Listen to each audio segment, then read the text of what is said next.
The snowstorms over North Night Island howled like the cries of ancient spirits. Beneath the endless blizzard demons advanced from the ice sea and the mainland alike, their killing intent staining the frozen skies. What began as scattered skirmishes in the snow was about to ignite into a war that would decide the fate of the North. Night Palace. If you enjoy my way of explaining and storytelling, don't forget to like and subscribe. It really motivates me to keep creating. The grey-robed old man spoke with evident concern. If it were merely the old demon's incarnation, we might still stand a chance of victory. We have already fully released the island's glacial chi from its restraints, preventing the majority of ordinary demon beasts from entering. Only demon beasts aligned with the ice attribute will remain unaffected by the restriction. It matters little, the beautiful woman replied calmly. The demon beasts of the ice sea will be dealt with by the treasures left behind by our ancestors. Those treasures have remained within our sect for countless years, precisely for a day such as this. We will only need to exercise particular caution against demon beasts of the 9th grade and above. Bai Yaoyi and the old man unconsciously exchanged a glance before nodding with understanding. The old man let out a soft chuckle. Had Milady not mentioned it, we might have nearly forgotten about that treasure. With it, the ice sea demons will amount to nothing. It is only a pity that it is effective solely against their lower-grade beasts. Otherwise, it would have been a truly formidable weapon of slaughter. That will suffice, the beautiful woman said. Faced with such overwhelming numbers of demons, our chances of defending ourselves are far from favorable. We should use this time to evacuate the lower-grade disciples and leave only those who are truly useful behind. In doing so, we will avoid needless deaths. Yes, milady. Bai Yaoyi and the old man responded respectfully. In the days that followed, the once quiet sect was stirred into relentless activity. A tense, oppressive atmosphere born of the impending war seemed to bloom overnight. Not only were the sect's various spell formations and defensive restrictions activated in large numbers, but streams of low-grade disciples were seen evacuating the sect in great haste. As for where they were sent, none could say. 2 days after the 3 elders' discussion, Arctic Dragon slowly opened his eyes from meditation within the chamber of the great Yang Essence Stone, deep inside the profound jade cave. His gaze swept across the cultivators, meditating in the room, before he spoke in a measured tone. I have already explained the crucial points and techniques involved. With your talents, 2 days should have been more than sufficient for you to grasp what must be done. As his words fell, the others gradually opened their eyes. The monk gave a relaxed smile. No problems on my end. I finished mastering it half a day ago, the old woman declared boldly. I am also finished, Han Li said calmly. Naturally, Bai Mengqin and the azure-robed middle-aged man had completed their preparations well ahead of time. Since everyone is ready, we shall begin, Arctic Dragon said with a stern expression. Breaking through this bottleneck may take anywhere from several days to many months, regardless of whether success awaits at the end. I hope each of you will give your utmost effort until the very last moment. To speak frankly, I am somewhat uneasy about the situation outside, so I hope this process concludes as swiftly as possible. Naturally, none of the others raised any objections. Soon after, Arctic Dragon and the palace elders retrieved bundles of formation flags and plates from their storage pouches. Moving with practiced precision, they began arranging them throughout the cave, gradually forming several wondrous spell formations. Although Han Li and the others were not required to assist, none of them wished to miss such a rare opportunity to observe secret techniques. With faint ice flames ignited around their bodies, they quietly left the chamber and watched the actions of the North Night Palace cultivators. In the time it took to finish a single cup of tea, the 3 palace elders completed the arrangement of their formations. 3 massive spell formations now overlapped one another, centered upon the hill of stones. Flickering talismanic characters drifted through the air, filling the cave with an imposing and mysterious atmosphere. Arctic Dragon's figure blurred as he suddenly appeared mid-air above the formations, examining them carefully. After circling once, he flicked his fingers repeatedly. Dozens of spell seals shot toward the formations, each producing a puff of smoke that vanished the instant it appeared. Immediately, the entire formation began to hum with a deep, resonant vibration, its light flashing brilliantly. The disturbance seemed to agitate the profound jade glacial chi that filled the cave, causing it to churn violently like oil splattering in a boiling pan. Yet the dense glacial chi gathered around the massive boulder at the center of the hill remained strangely unaffected. Floating in the air, Arctic Dragon swept his gaze across the formations with a satisfied nod. Very good. While an even greater amount of profound jade glacial chi would be preferable, we must first stabilize it to increase the chances of success. At that moment, Han Li's gaze drifted downward toward the hill of stones. 5 towering pillars of light suddenly rose from the spell formation, encircling the enormous boulder at its center. Each pillar glowed with a different color: purple, red, white, black, and yellow formed entirely from condensed spiritual power. Threads of light flowed endlessly between the pillars, linking them together as though they were a single living entity. The instant the formation activated, Han Li transformed into a streak of azure light and flew toward the purple pillar. Moments later, the light faded to reveal him hovering at its peak. The other 4 elders followed suit, each flying toward their respective pillars. After exchanging brief glances, they all sat down upon them, Han Li included. Following the secret technique he had been given, Han Li slowly circulated his magic power, summoning the purple apex flames around his body as their brilliance steadily intensified. With a sudden shout, Han Li formed a new hand seal. At once, a sphere of purple light blossomed beneath him, transforming into a delicate lotus, nearly 3 meters wide, elegant and breathtaking in appearance. In the next instant, the purple apex flames erupted from the lotus, surging outward and swelling to nearly half again their original size. Han Li's brows twitched in surprise. Arctic Dragon had never mentioned that the spell formations would amplify the power of glacial flames to such an extent. The discovery came as a pleasant surprise. If he could acquire this formation in the future, it would undoubtedly prove extremely useful. Yet Han Li soon noticed something else. As the purple apex flames intensified, the rate at which his magic power was consumed increased dramatically. It seemed that enhancing the glacial flames in this manner came with a hidden flaw. With that thought in mind, Han Li glanced toward the cultivators upon the other light pillars. They had performed the same technique, each producing nearly identical lotus formations beneath them. Seated upon their luminous flowers, they too experienced a surge in the might of their flames. Han Li's gaze then shifted toward a faint orb of glacial light drifting near the cave walls. Within it lay the hidden wisp of great yin true flame, quietly absorbing the surrounding profound jade glacial chi. For now it remained undetected. Fortunately, Spirit Void Hall was surrounded by powerful restrictions. Otherwise, Han Li would never have dared to release the flame, as it possessed its own intelligence. Just as Han Li continued observing the great yin true flame, Arctic Dragon spoke once more. "It appears you have all achieved a certain degree of mastery over your frost flames. You should be able to endure for quite some time. That puts my mind at ease. Next, I will enter the center of the glacial chi. Activate your glacial flames as planned." As his words ended, the celestial ice flames surrounding his body flared to life as he slowly descended toward the sphere of white glacial chi. A series of deep rumblings echoed through the cave as blue flames shimmered, and in the next moment, Arctic Dragon vanished into the sphere. Through some unknown method, the celestial ice flames and the profound jade glacial chi did not react upon contact, leaving the sphere of white light strangely tranquil. At that moment, the azure-robed middle-aged man and Bai Mengxin each flipped their hands, producing a blue formation plate.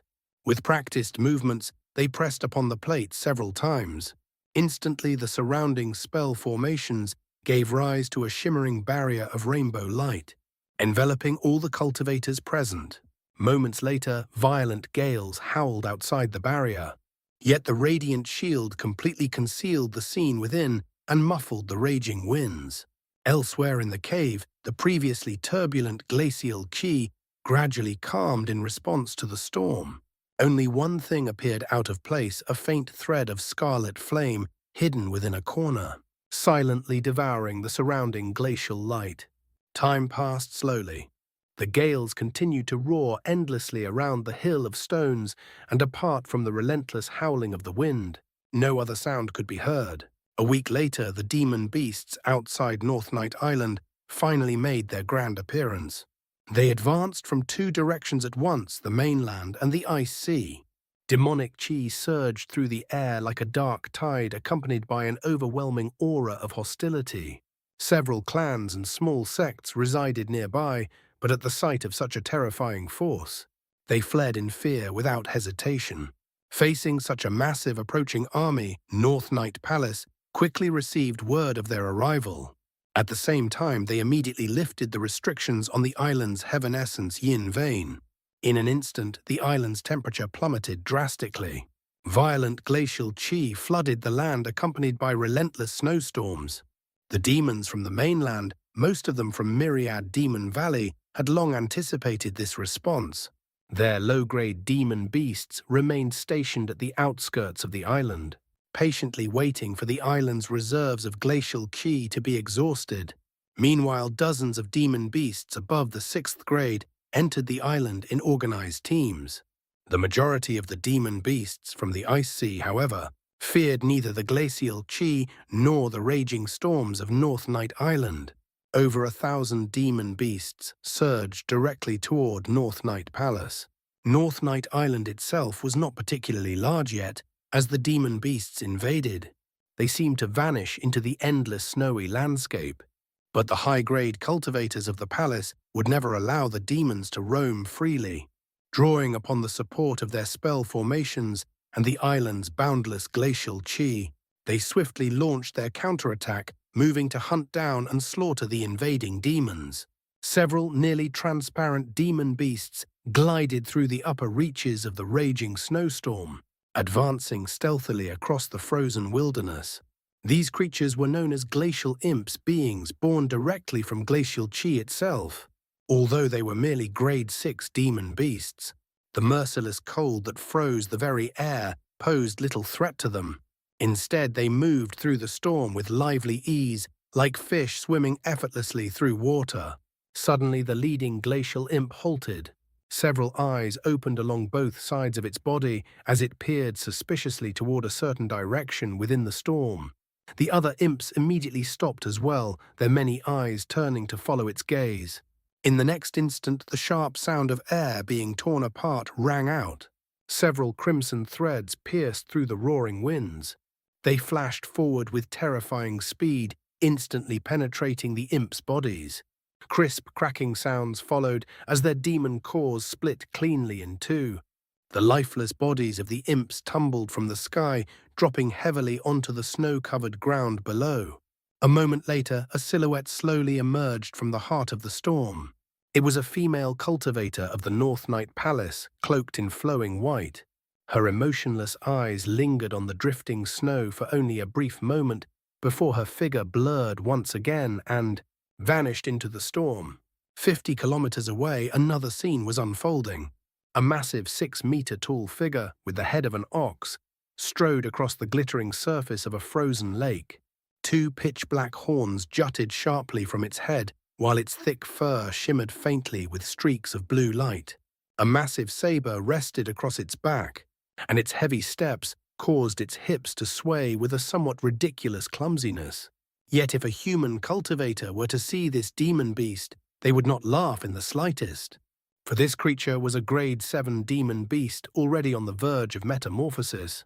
Because North Night Island's restrictions had been fully activated, all demon beasts below grade 8 were forced to move along the ground. Those lacking refined movement techniques could only advance slowly at a snail's pace. Suddenly, the enormous saber on the demon's back blurred and vanished from sight. A thunderous boom echoed across the frozen lake, followed by a miserable scream. A massive, impossibly deep slash suddenly appeared across the lake's icy surface. The bull-headed demon slowly walked forward and calmly inspected the wound. In the blink of an eye, thick mist-like blood erupted from the crack, along with the bisected body of a cultivator. Judging from his clothing, he was clearly a disciple of North Night Palace. The disciple had used an ice movement technique to hide beneath the frozen lake, hoping to ambush the demon from below. But the demon had seen through the trap instantly and ended the battle with a single strike. A cruel, savage glint flashed across the demon's face. Reaching out with one massive hand, it summoned half of the corpse into its grasp. Then it opened its mouth wide and bit down. Within the time it took to drink a cup of tea, the corpse half had disappeared into the demon's stomach.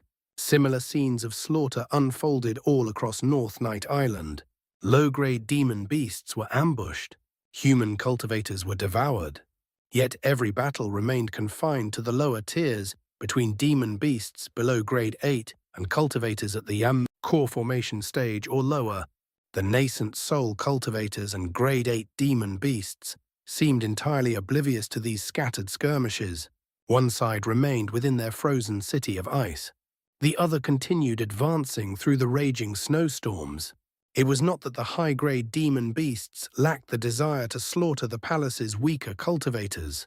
Rather, the violent storms and the island's active restrictions made it exceedingly difficult to locate them. On top of that, these cultivators were highly skilled in various escape and concealment techniques.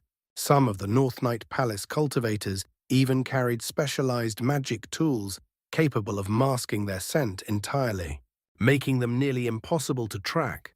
Even if the demons occasionally succeeded in killing a few cultivators, such minor victories would hardly affect the outcome of the war. It was far wiser to conserve their strength for the decisive battle ahead. After all, in a struggle of life and death, every sliver of magic power mattered. As the vast demon army drew closer to the city of ice, the beautiful middle-aged Elder Liu sat calmly within a grand hall inside the hidden Arctic dragon boundary. Before her stood two orderly rows of North Night Palace elders. All of them listened intently as a white-clothed palace disciple delivered his report. The disciple bowed respectfully. Of the 100 high-grade disciples dispatched earlier, 37 of their life soul tiles have already shattered. According to the information gathered, 127 demon beasts have been slain, the majority of them from the Ice Sea. He paused briefly before continuing. We have already dispatched the second wave of disciples. In approximately 2 hours, they should rendezvous with the first wave. After a moment of silence, Elder Liu spoke. 37 disciples have already fallen in battle. By now, the demon forces should be only a few thousand kilometers from the city. Her expression hardened slightly. Inform Elder Yi that the sea calming bell will be activated in 2 hours. We will inflict heavy losses upon the low-grade demon beasts. Allowing too many pests to swarm around us would be most troublesome. Yes, Palace Lord. A white-haired elder with the face of a child immediately waved his sleeve, releasing a sound transmission talisman that shot out of the hall. Elder Liu then turned toward another elder. Junior Marshal Brother Ding ensure that the Grand Formation is fully activated. I suspect that once we use this treasure, the high-grade demon beasts will be enraged by the deaths of their lesser kin. Yes. The elder immediately departed to carry out the order.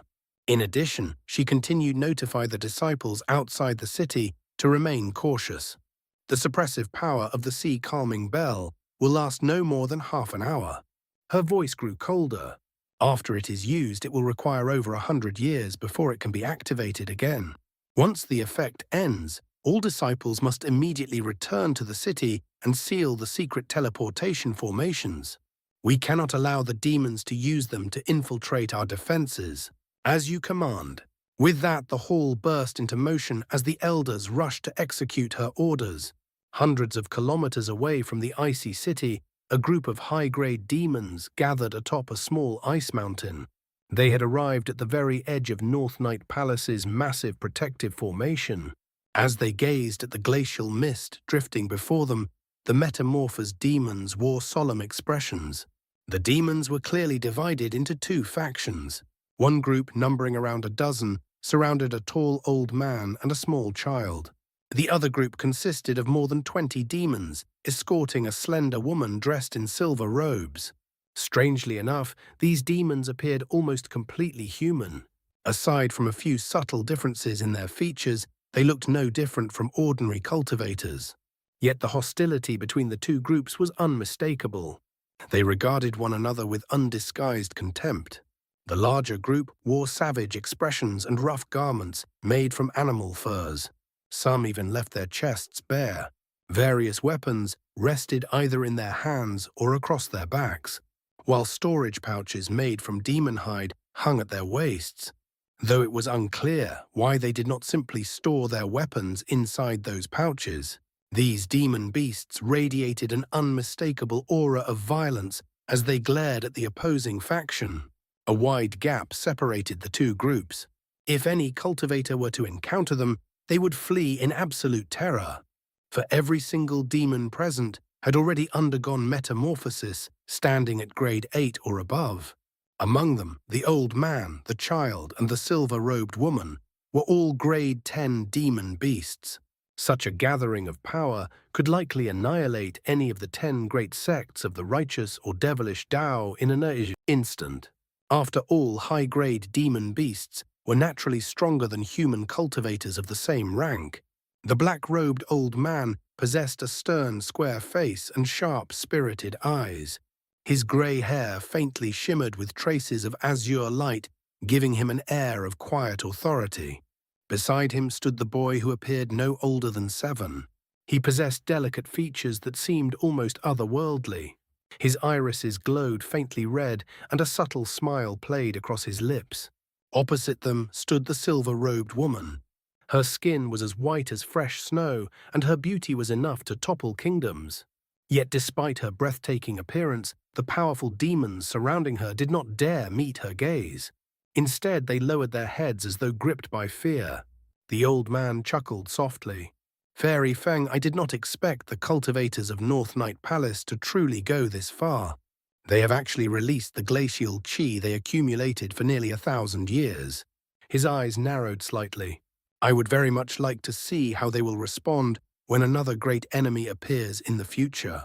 The silver-robed woman's expression shifted slightly. "Fellow Taoist Qing," she replied coldly, "why ask a question whose answer you already know? The cultivators of North Night Palace do not realize that our true objective this time is not the glacial quintessence. Naturally, they would fight with everything they have."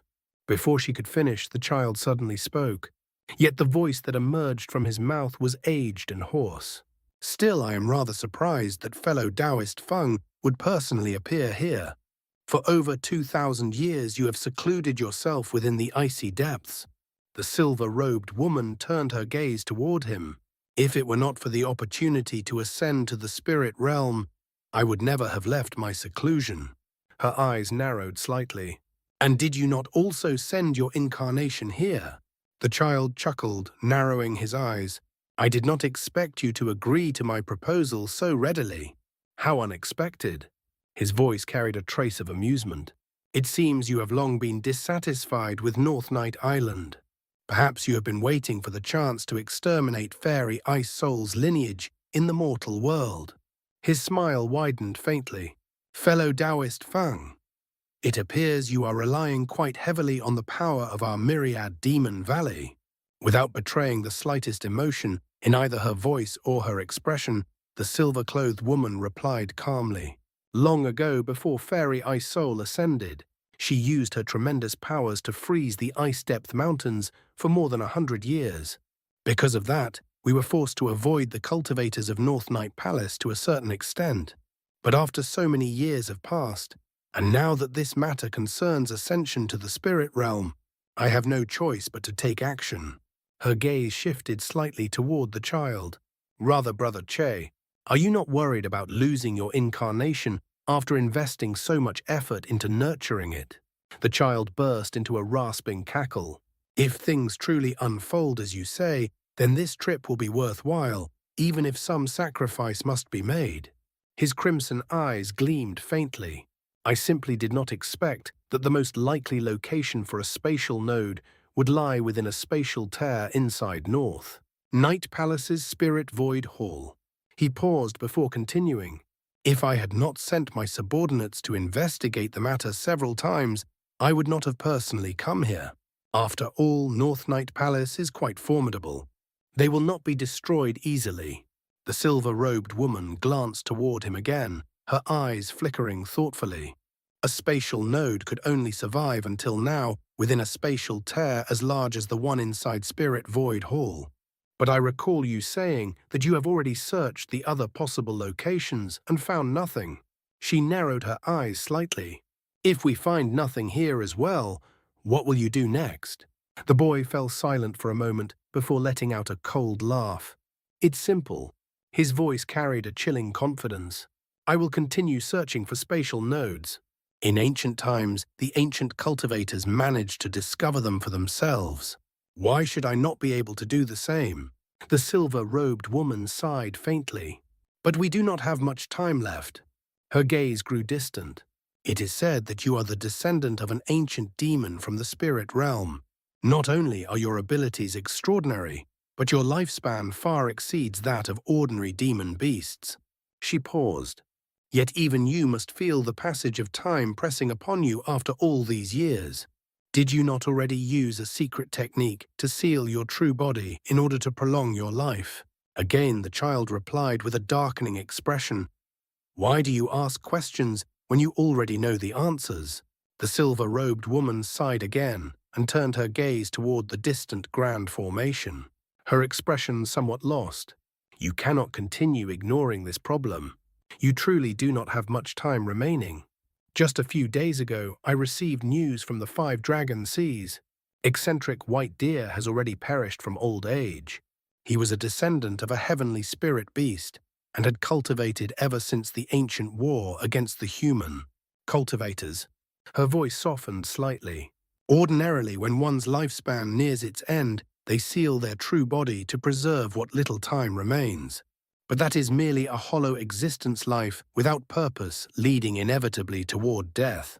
A strange light flickered within her eyes. That is why I am willing to take any risk to locate a spatial node. She turned back toward him. If fellow Taoist Phoenix is willing, how about we cooperate? Let us wait until you actually find the spatial node, she added coolly. North Night Palace will not be defeated so easily. Please do not worry about that fairy phoenix, the child replied with a faint smile. In the past, our myriad Demon Valley launched several assaults against their city of ice. Each time, those human cultivators were forced to hide inside Spirit Void Hall. His tone carried a hint of confidence. This time, we will rely on your abilities to make use of the spatial tear within Spirit Void Hall. That is reassuring, the silver-robed woman replied with a faint smile. The innate spatial abilities of our Ice Phoenix clan will certainly not disappoint you. Throughout their entire conversation, only these 3 demons spoke. The other high-grade demons present remained silent as though they had forgotten their own existence. None dared to interrupt. The child smiled faintly and seemed about to say something more when his expression suddenly changed. He lifted his head and gazed toward the distant horizon. The old man and the silver-robed woman sensed it an instant later and turned their heads in the same direction. Their expressions filled with astonishment. An overwhelming wave of spiritual pressure surged from within the glacial mist, spreading outward and passing over them. A moment later, a bell's chime intertwined with the roar of a dragon echoed across the heavens. The Grade 8 and Grade 9 icy demon beasts escorting Fairy Phoenix immediately became disoriented by the sound. However, the demons from Myriad Demon Valley seemed completely unaffected. They stared at the Ice Sea demons in confusion.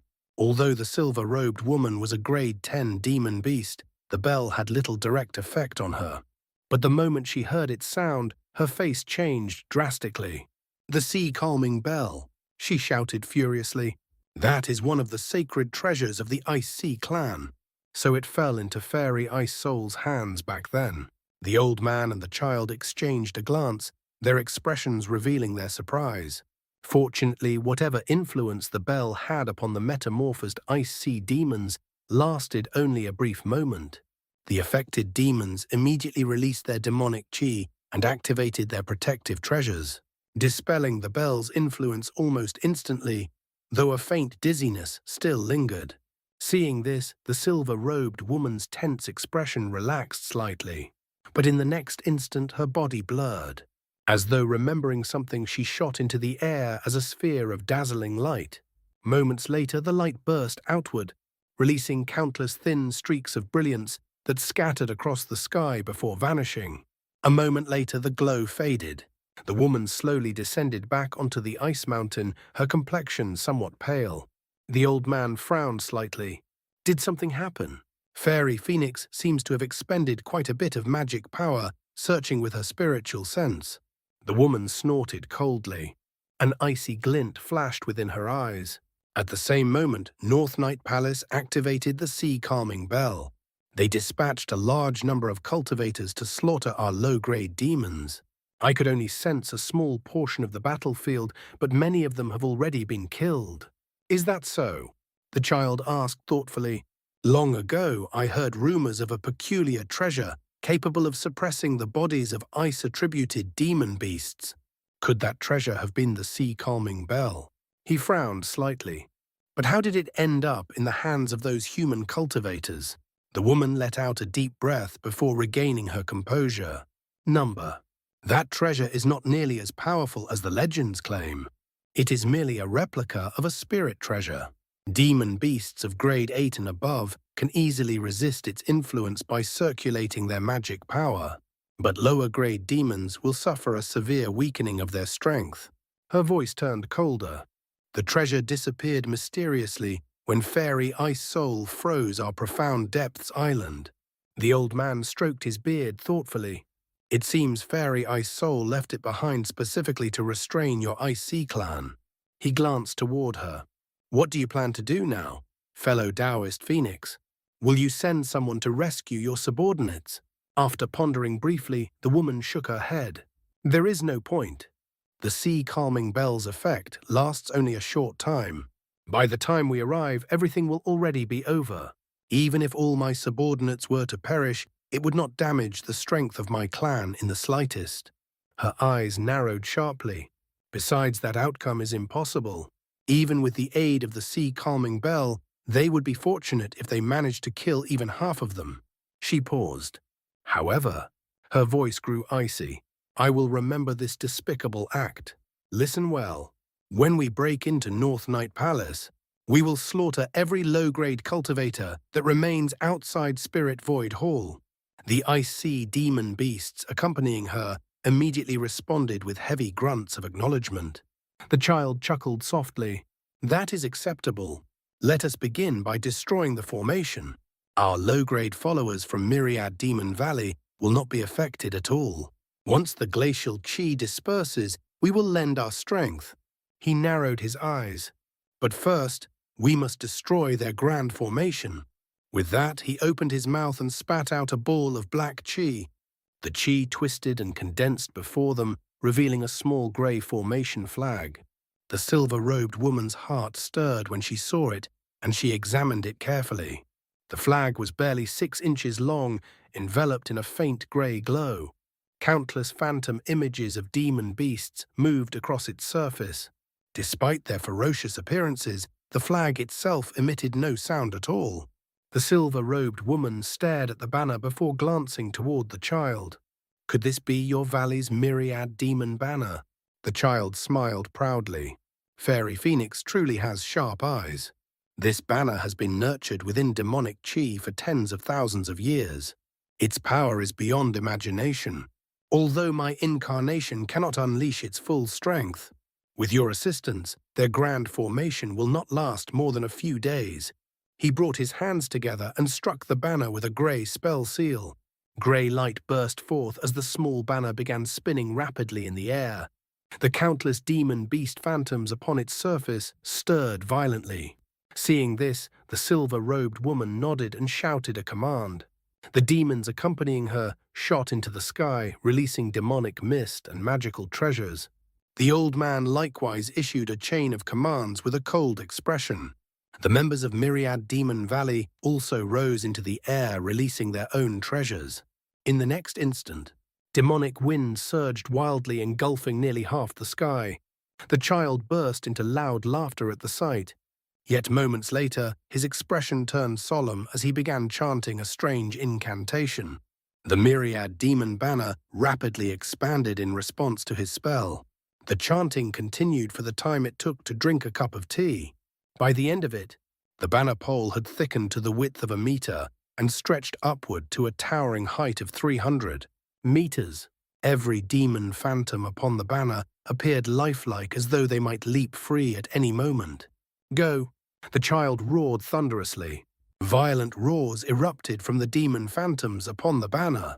Each phantom spewed out clouds of demonic chi, which collided violently with the white glacial chi filling the sky. At the same time, the metamorphosed demons unleashed their own power and charged forward. Within the glacial mist ahead, more than a dozen silhouettes suddenly appeared. They stood hidden within the grand formation. Light ignited within their hands, and they rushed forward to confront the demon army. In the blink of an eye, the Great War had begun.